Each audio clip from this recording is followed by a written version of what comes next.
Hello, good afternoon po. Share ko lang po si D-Live. Yan. Siya na lang po yung rookie naglalaro ngayon papuntang finals. Derek Lively. Tower of Power po ng Mavericks.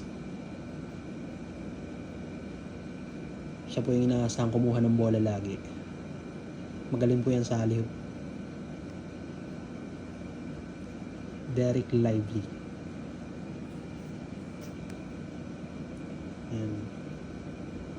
Mga RC niya po yan, nakulit ko. Derek Lively. Ang height po niyan is 7'7" yata o 7'6".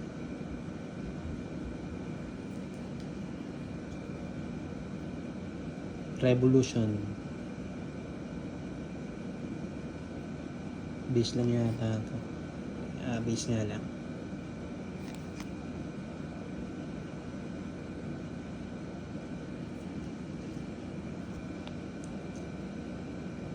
Monopoly.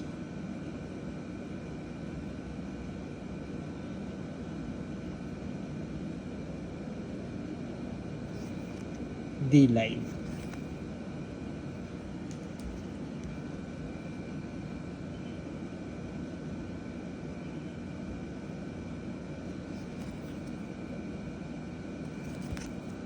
Yun lang mga kamabs. Thank you.